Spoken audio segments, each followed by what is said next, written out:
Good day. Today is December 4th, 2024. I am Derek Fildebrandt, publisher of the Western Standard, and you're watching The Pipeline.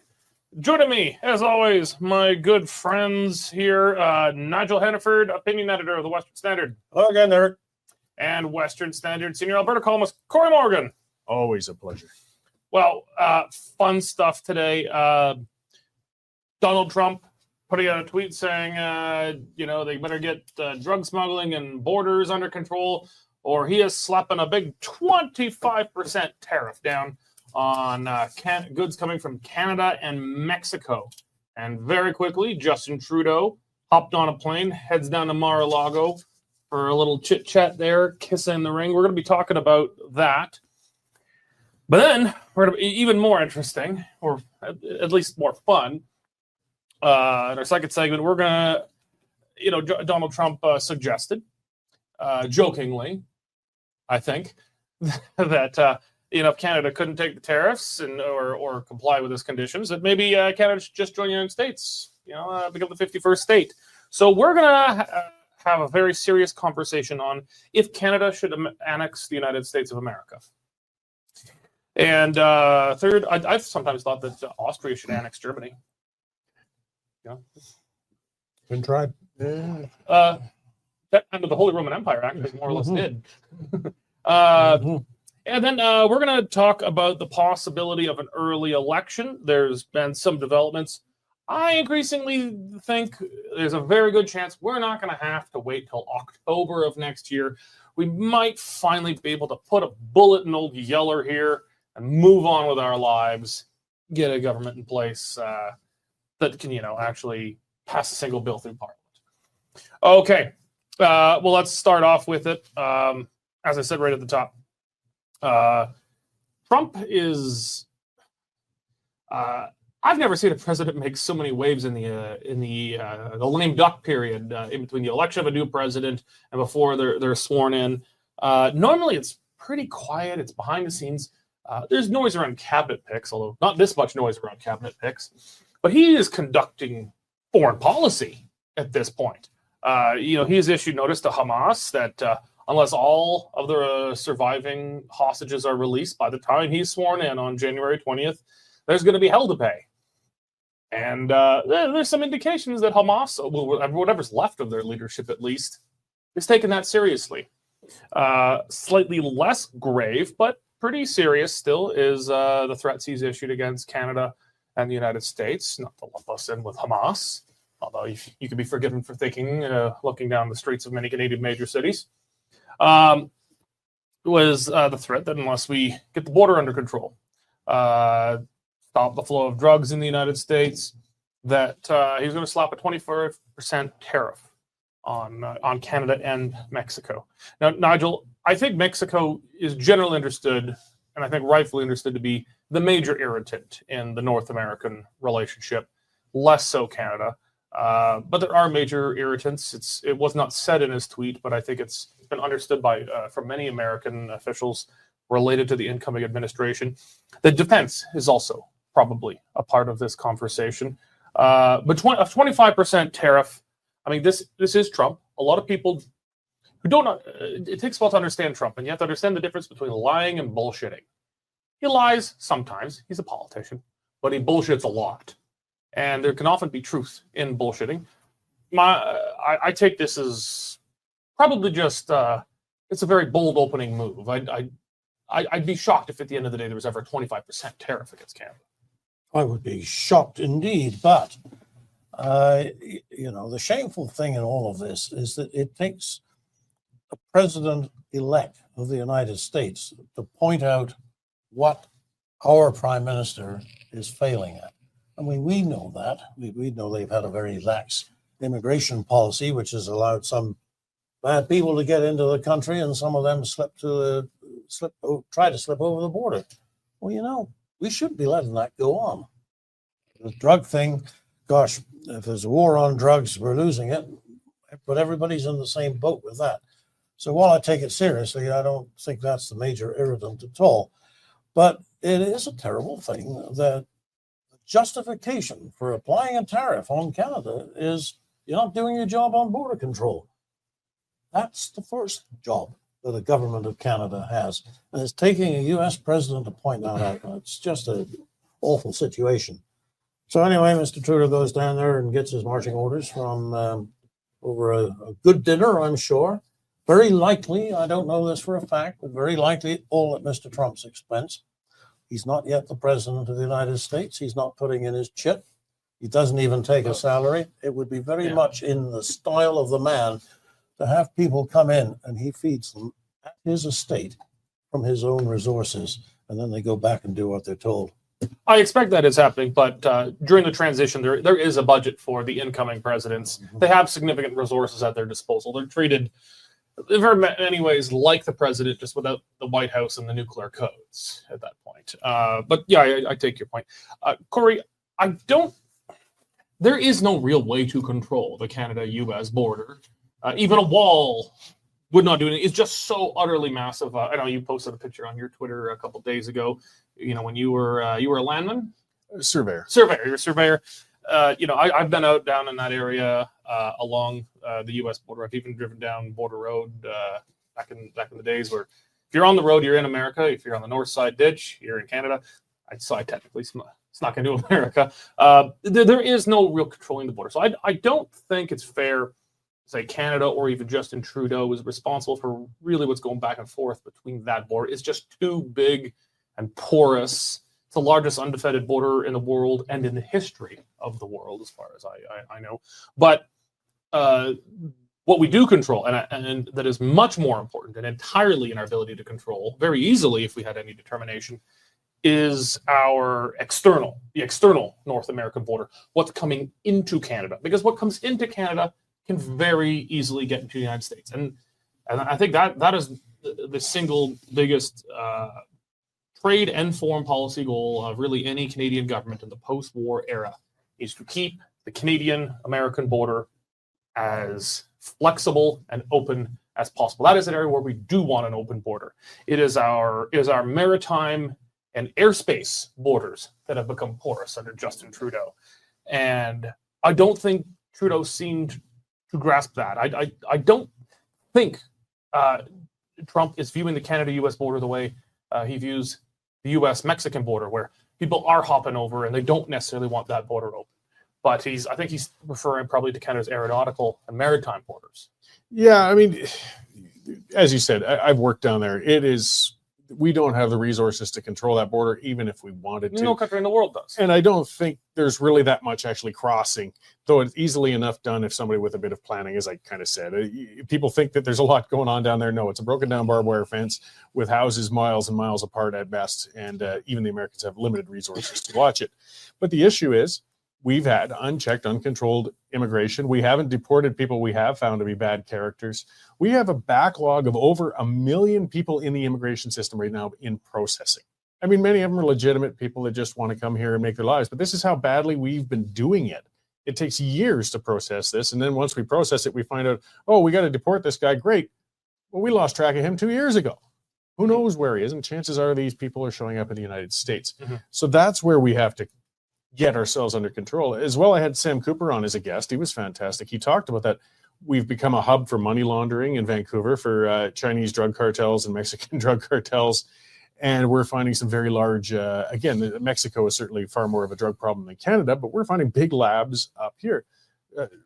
Trump wanted to get Trudeau's attention, and he certainly did. Even if the tariffs aren't something that he's really going to oppose, talk about a power play. He threw that out just on X. You got the leader of a country within a couple of days' notice to come down, have dinner at your place, where you basically belittled him and sent him home without much change.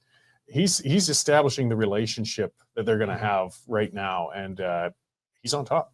Well, let's talk about that. I have to admit, okay, the knee-jerk reaction, not just of conservatives, but I think a clear majority of Canadians at this point, is to loathe anything that Justin Trudeau does. He looks weak because he is weak, and he was in a position of weakness there. But I think he did what any Canadian Prime Minister had to do in that circumstance. This is an existential threat to Canada at this point. A 25% tariff would throw us back in the dark ages economically. It would hurt America, but it'd kill Canada. He could bring us to our knees. So there really isn't much more of an important file right now keeping trade with the United States open. So he had to go down, but it certainly looked weak. But frankly, I think Pierre Poilievre would have had to do the same thing if he was in the case. Stephen Harper would have to do the same thing in that case. But I don't think Trump probably enjoyed the theater of him having to come down and kiss the ring and plead and beg. But he doesn't seem to have any appetite to negotiate with the man because he knows Trudeau can't really negotiate. It's like, if there's a hostage negotiation and they just said Bob in, the hostage negotiator, but he doesn't even have any power to get anything from his bosses. The guy holding the hostages at the bank doesn't really want to talk to you if the hostage negotiator can't deliver anything. He can't deliver the helicopter or whatever his demands are.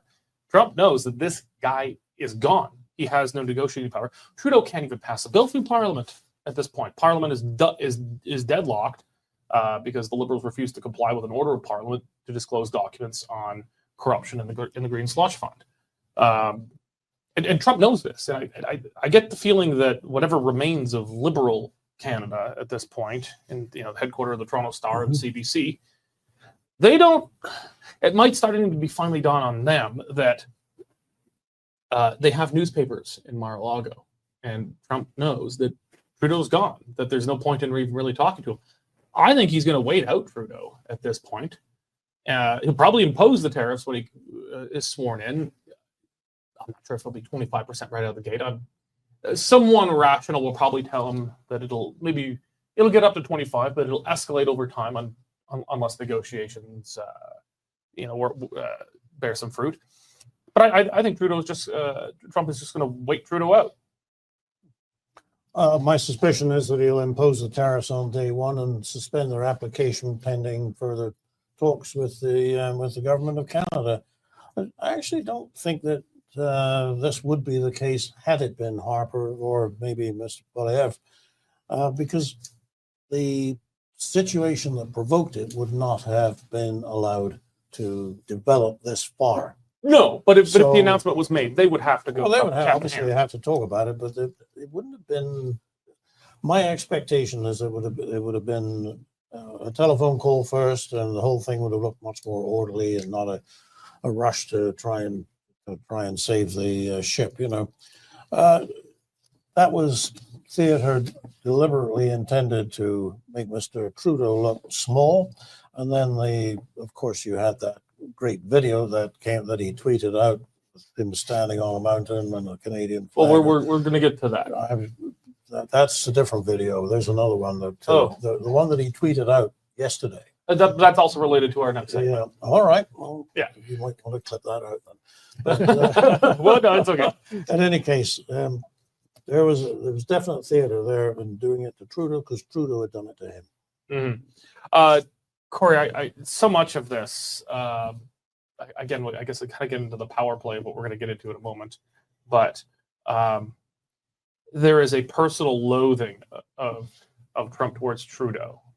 Trudeau thought, like many people, that Trump was gone and he's never coming back, and he makes a good punching bag politically, and he could constantly, point to Poilievre and say Poilievre is what they call a maple syrup mega. It was, they would try a few things like that, hoping, no pun intended, that it would stick. It didn't really seem to, but he can't now. The Liberals were hoping for the Trump bump. If Trump wins, then they can stand up for Canada against Trump, and they're going to look good, and that's going to be what saves them. They can't beat up on Trump right now because he holds all the cards. He just had Trudeau walk in like he was, being called into the principal's office. The man's not even sworn in yet. Trudeau's the one who asked for the meeting. And Trudeau comes all the way down to Mar-a-Lago to, it was a bit humiliating. But I think how much of this is just also animated by Trump wanting his pound of flesh from Trudeau, because Trudeau, when Trump and Trudeau were first together, this is 2015, 2016, both were fresh. Trudeau was new. He was still broadly popular in Canada at the time. It was because it was 2015. Trudeau is now a global avatar of woke progressivism run amok. He's an embarrassment even to the international left at this point. And I think Trump is kicking him around as almost a global symbol of how he's going to operate, and domestically that what he can do to Trudeau, because it's going to make him more popular at home, because Trudeau is detested broadly across the United States at this point. Oh yeah, he completely reversed the dynamic of what the Andrew Coynes and the others were seeing was going to happen. Was that Trump was going to provide this perfect foil for Trudeau to say, "You need me to defend you from Trump." And as you said, no, Trump has turned this around and said, "I'm the person to snuff out this woke sort of Sunny Ways, vacuous sort of leadership that everybody's sick and tired of, and watch him dance to my song here as I jump into power." So it went completely the other way around from how some people expected it to go.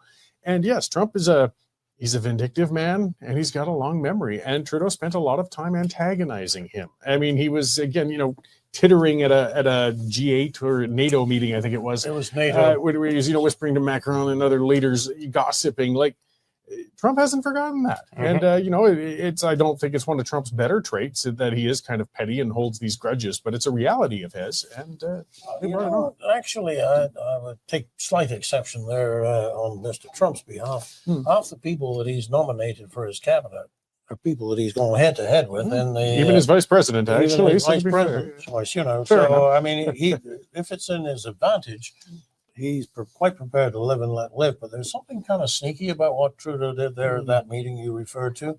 Kind of snickering behind their hands, and it got out. Well, yeah, bad move. Yes. Okay. Well, we'll move the conversation along to where we all want to get it here.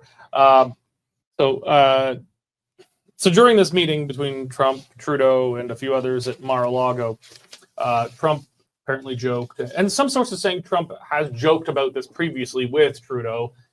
It's taken as a joke, but Trump, along the lines of everybody already knows the story, but Trudeau says the 25% tariff will be devastating to our economy, and Trump says, well, if you can't survive ripping us off with the trade deficit, perhaps I should just let Canada become the 51st state, and you can be the governor.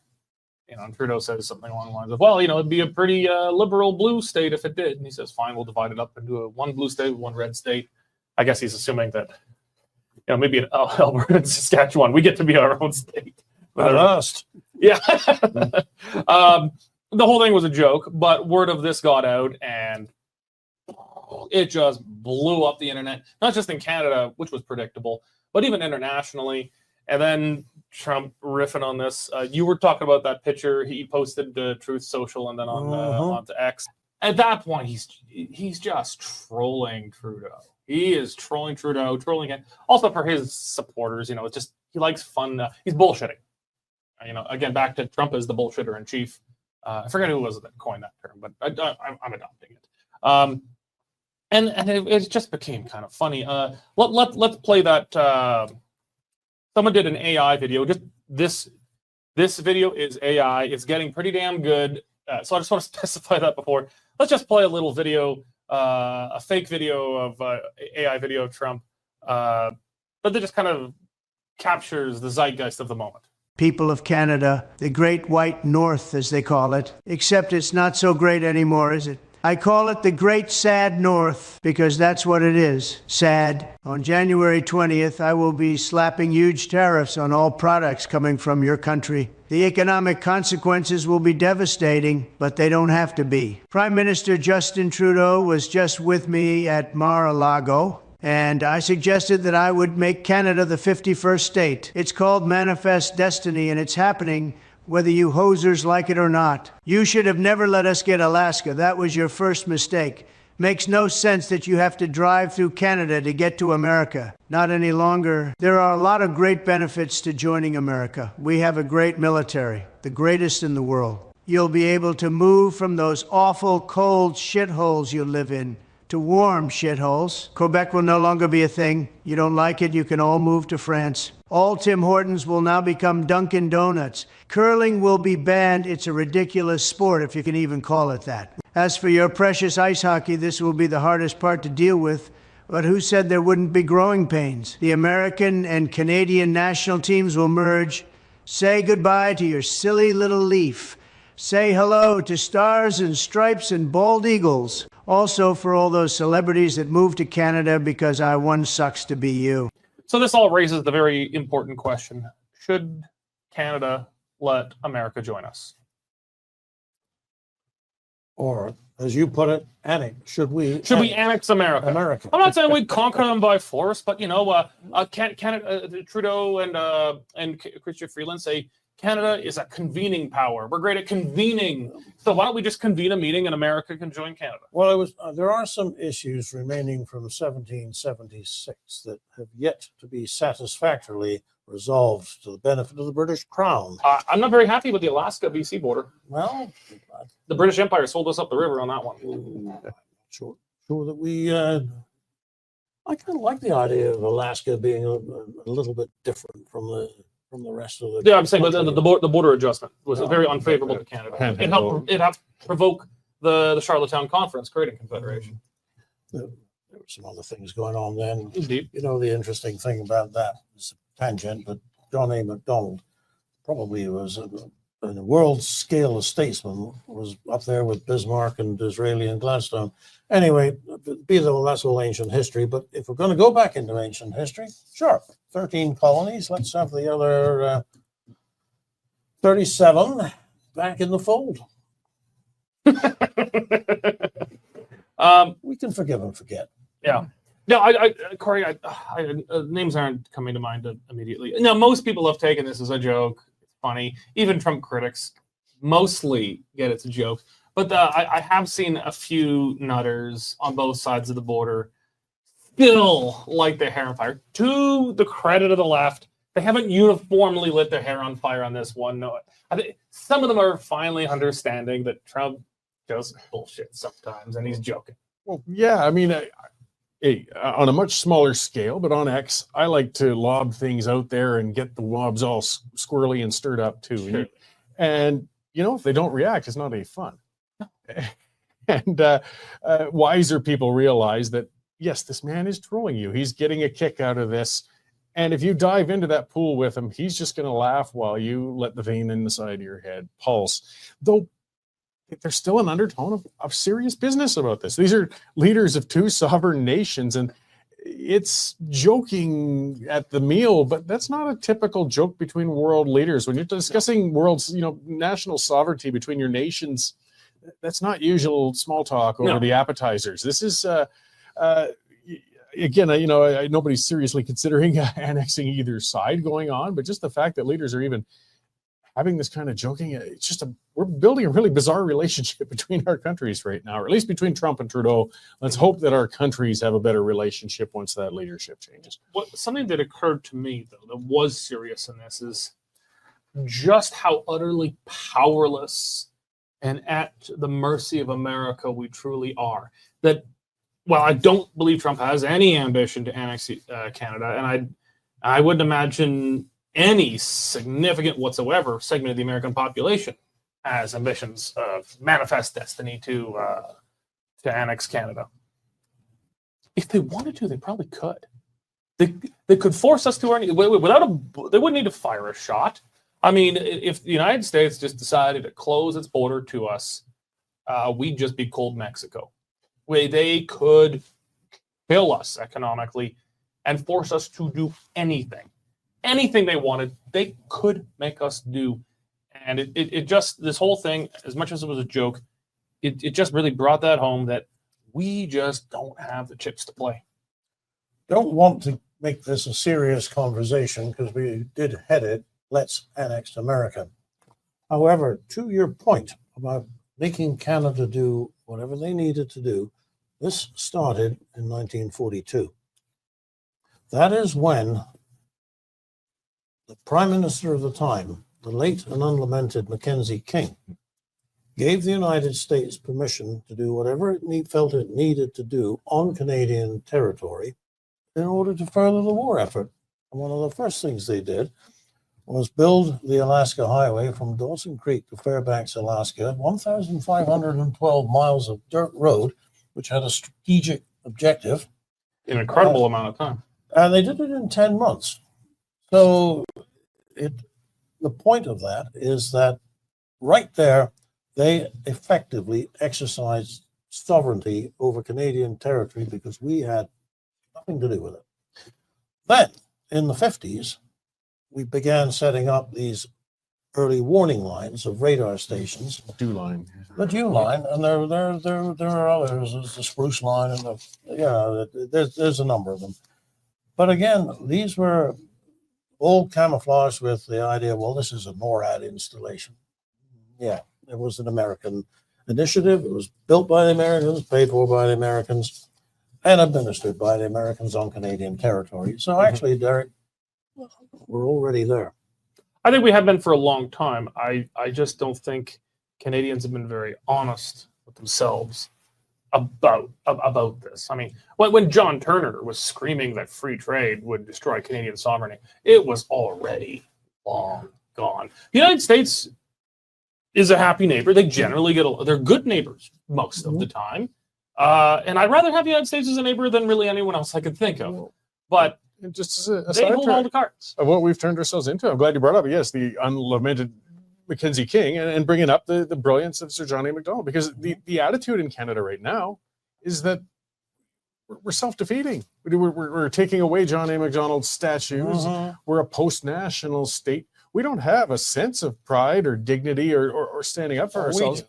Well, yes, but I mean, nationally, it's weak right now, yes. and very much so.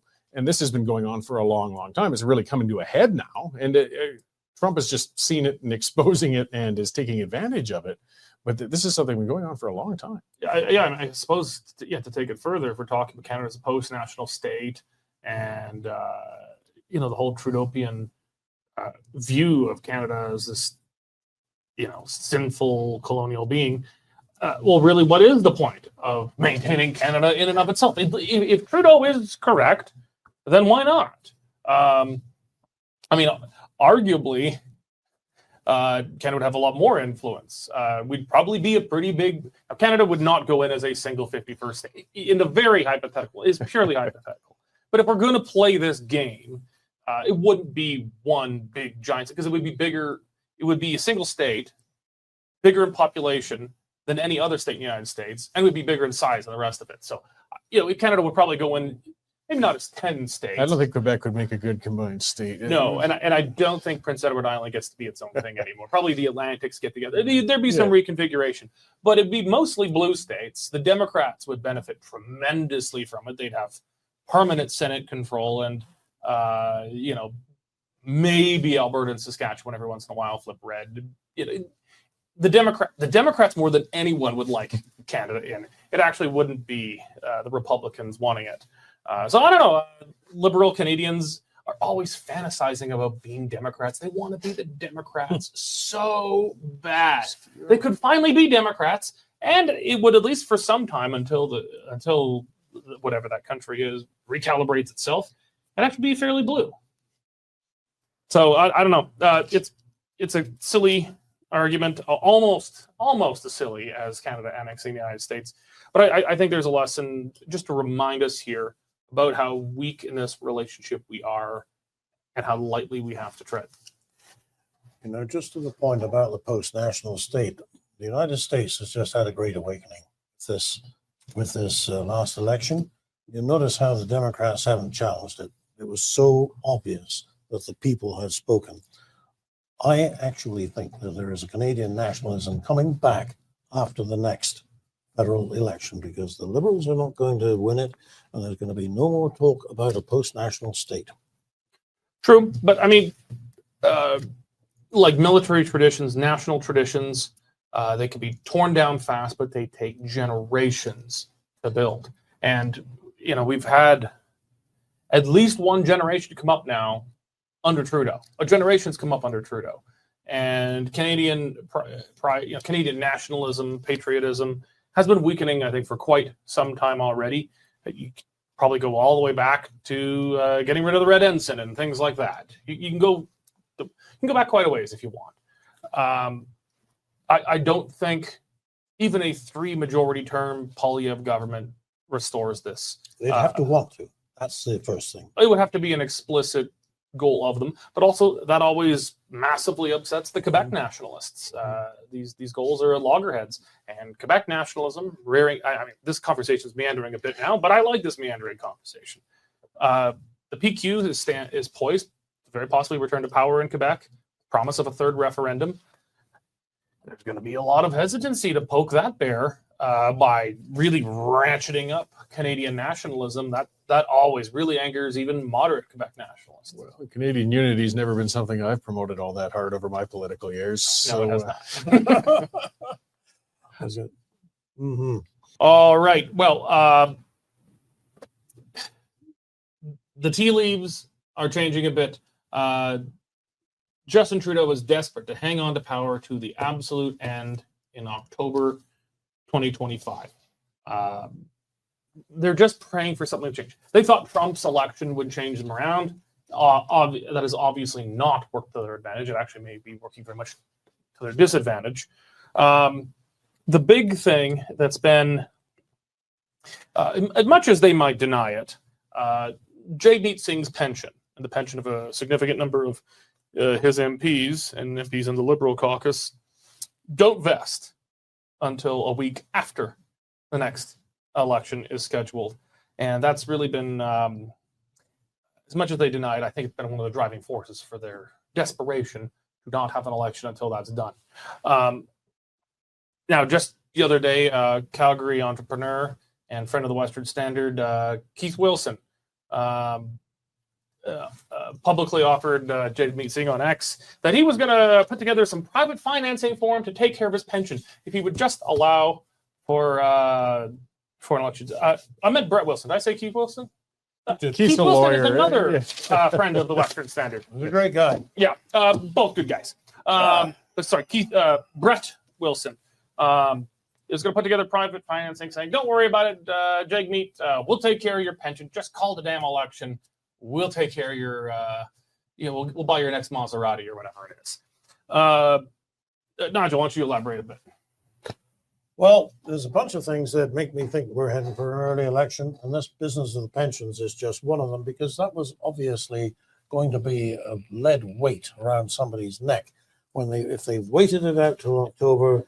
I think just about every Canadian now realizes that certain people's pensions, and there were probably about 80 of the. We have to exclude the Conservatives there because none of them are losing the election. They're going to get their pensions no matter what, so they're fine with an early election. Well, of course they are, but they're just in the interest of being accurate. There are about 80 MPs who stand to get a pension vested a week after the scheduled election date. So this exposes the 50 or so of them who are Liberal or NDP to the charge of hypocrisy, which is an awkward one. If you can get rid of it before you go into an election, do so. The fact that they're prepared to toss it overboard now suggests to me that they may be thinking that an election is coming sooner rather than in October. The second thing is... Elaborate on what's changing with pensions here. You have to serve 6 years in Parliament to get a parliamentary pension. Yeah. So that means you've got to get elected. You're talking about the second time. Yeah, the Liberals were proposing to move the election date back a week, which is that week they needed to get their pension. They dropped it now. Yeah. So they dropped it because that people were just getting the idea that was a racket. Where would they get that idea? And it would be another reason not to vote for the Liberals or the NDP. So by shedding that bit of baggage, they are a little better prepared for an election when it comes, and it could come early. The fact that no business is being done in the House of Commons is actually starting to take root in the public generally. I mean, for a while, parliamentary procedure it's over most people's heads. It's over most people's level of interests. But the narrative has now taken a hold that there's something funny in something called a green slush fund. And the Liberals have been told to produce the numbers, but they won't. And therefore, the NDP and the Conservatives and the Bloc Québécois won't do any other business. And really, if there is something funny, we'd like to see the numbers. And when that's just a Well, that's just the political columnists who understand it. That's one level. When people stop you coming out of church and say, "Hey, you know about this sort of stuff," can they not do business? And the answer is no, they can't, except as they did a week ago when they passed that GST holiday for Canadians, in which the NDP managed to make themselves look like the saviors of the ordinary people, and 10 cents off a packet of chips at Christmas time. But nothing else of consequence is being done, some of which is a good thing. I'm generally glad nothing gets done. By and large, I mean, there's some nasty bills there that they're not getting done. But people will not put up with that indefinitely. And eventually the pressure is going to be on the people sitting in the seats. If you're not going to do your job, let's have the election. And that, I think, is the biggest one. Anyway, people are also starting to get sick of the idea that the NDP say they have no confidence in the government, but they keep voting for them. Well, that's what I want to ask Cory. Yeah. Cory, the Conservatives put forward a very clever non-confidence motion here. Jagmeet Singh stands up every day. He gets out of his Maserati on Parliament Hill. He's, and he goes in and says, "I'm for the working man, not like Trudeau and Polyev." What he calls a billionaire bootlicker or something. He calls Polyev. He's doing a really poor imitation of Trump's ability to give nicknames to his opponents. I just don't think it's working. No. He doesn't have that je ne sais quoi. But he condemns Justin Trudeau. Justin Trudeau's so bad. And then he votes with Justin Trudeau that same day, just in the afternoon. Condemns him in the morning, votes with him in the afternoon, keeps him in power. He is the man keeping Justin Trudeau in power. Polyev took a short statement from Jagmeet Singh, word for word, I think, down to the commas, and said, Justin Trudeau's a bad guy for blah, blah, blah, blah, blah. Therefore, the House has no confidence in this government. With Jagmeet Singh's own words. And then Jagmeet Singh had to eat it and says, "I'm not falling for that trick." What trick? You're not voting to support your words in the House of Commons, or you have power. At some point, the embarrassment's at some point going to get too much for Jagmeet, isn't it? I don't know. I mean, speaking of politically weak relationships, let's go down another level. And the Trudeau and Jagmeet Singh relationship, where Singh is bluster, but he's broke. The party, as people have pointed out, the Maserati Singh drives is worth more than what the entire bank account of the NDP is. He can't go to an election. He will be obliterated if the polls go. So, it must be frustrating for Trudeau to have his ally speaking so much against him, but he also knows that he's not going to take him down. He can't do it. So, yeah, Pierre Poilievre's taking advantage of that and twisting the knife on Singh as well as Trudeau. I think an election's coming this spring. We're seeing the signs coming. The Trudeau government needs a Hail Mary. They're desperate. They're on the ropes. Do you want to run the clock right out to the end, or maybe at least go down on an election budget on a date of your own choosing, trying hopefully to set the theme of the election and what it might be in spring, and let's just throw it to the wind and see what happens, because there's nothing. Otherwise, it does show pure desperation to run it right to the bitter end and go when you have no choice but when that clock's ticked to the end of it. So I think from the timing of those checks coming out in April to the dropping of the opportunistic move of the election date, and as Nigel says, it's all signaling they're getting ready to pull the plug this spring. We're going to be in for. Watch when they start putting a lot of money into party advertising. Yes. And it also raises the question. Trudeau might just decide to pull the plug himself at this point, which would deny Jagmeet Singh the ability to finally symbolically even vote against. And I think he would, and that's what I'm talking about. He won't be torn down by the other parties. It'll be him saying, this budget is so darned important to Canadians. In fact, we're not going to put it through. We're going to go to the polls with it. Yeah, you pull a Jim Prentice where you table the budget, call the election. Exactly. As well as it worked for Jim Prentice. It's better than going down looking like you had a gun to your head. Yeah, and it the Liberals need those NDP votes. When you say, hey, you got to vote for us, because if you don't, Conservatives win, vote splitting, that kind of thing.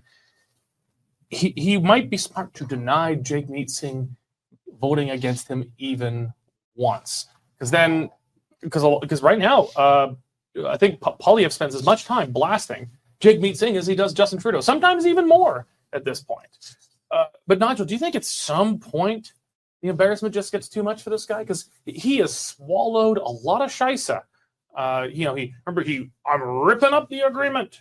And you ask then the media would ask, so does this mean you're going to vote against Trudeau? Well, I ripped it up. And it's palpable. It's face-palming, embarrassing watching this man at this point.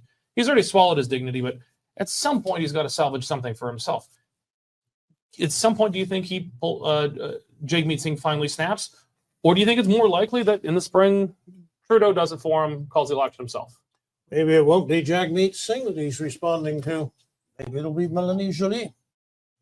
New York Times had an interview with her while they were all down there in Mar-a-Lago, and produced this wonderful spread on which she declared her loyalty fiercely to Mr. Trudeau, and they headlined it, "This could be Trudeau's successor in Canada, Melanie Joly." I think at this point, it's past the time where the Liberals can change leaders. I think they're going in with Trudeau.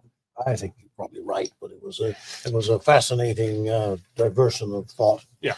No, he's got more ego than anybody else I've ever known or heard of, and he has a blindness to the obvious.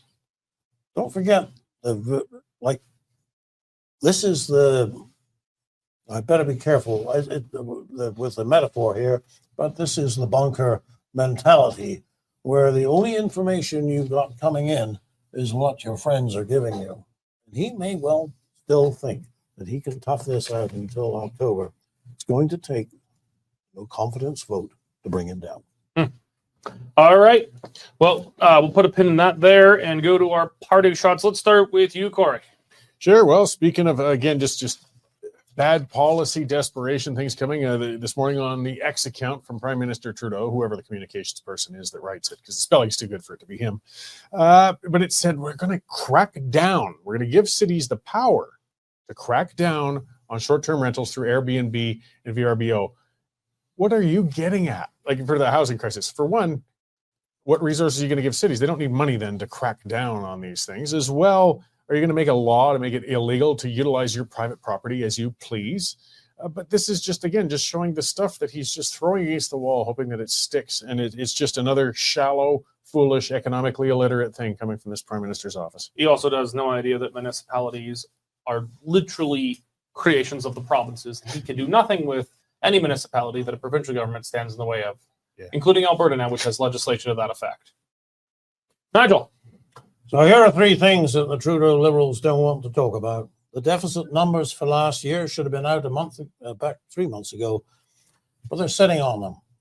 I've heard the Conservatives ask for them in Parliament.